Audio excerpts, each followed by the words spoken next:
নাজাইনাহু ওয়া আহলাহু ইল্লা ইমরাতাহু কানাত মিনাল গাবিরিন। এটা সূরা আরাফে 8 নাম্বার পারা 20 নাম্বার পৃষ্ঠা 3 নাম্বার লাইনে 83 নাম্বার আয়াতে আছে। হে নবী, আমি আপনাকে আর আপনার আহল পরিবার এই দুইটাকে বাঁচাবো, কিন্তু ইল্লা মারওয়াতা, এই পরিবারের ভেতরে একজন মহিলা আছে যেটা আপনার স্ত্রী, ওইটা বাদ দিয়ে। কানাত মিনাল গাবিরিন, কারণ সে পশ্চাৎ অবলম্বনকারীদের অনুসন্ধান করেছে, পেছনে ছিল। সুলাইমান কি হযরতে লূত নবীর জামানায় সব ধ্বংস করে দিয়েছিলেন আল্লাহ, শুধু লূত নবীকে আর তার আহাল পরিবারকে বাঁচিয়েছিলেন। এমনকি তার স্ত্রীকে আল্লাহ নিষেধ করলেন।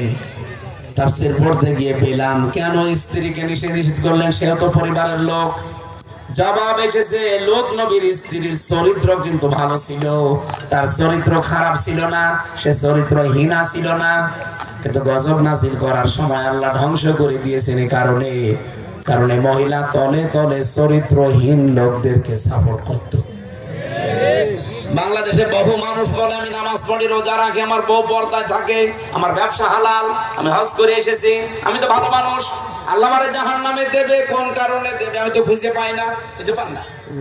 আপনি ভালো, কিন্তু এমন মানুষকে সাপোর্ট করেন যার চরিত্র ভালো না। এই কথা বলা লাগবে, এরকম মানুষ নেই।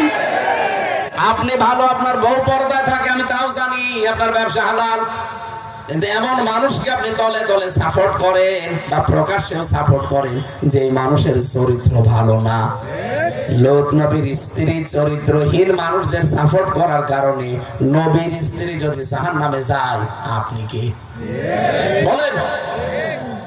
এখন যদি শোনার পরে আপনার রাগ হয়, হ্যাঁ হুজুর যা বলছো সবার গায়ে লাগছে, গায়ে তো লাগবেই, আপনি সাপোর্ট করেন কেন?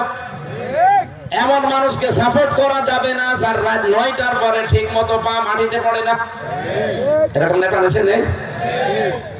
আমি গ্যারান্টি দিতে পারি এই লোকটা জীবনে ছোটবেলায় কি করেছে জানি না, কিন্তু জামাত ইসলামীতে যোগ দেওয়ার পরে জীবনে কোনোদিন একটা বিড়ি খায়নি। এটা ঠিক আছে?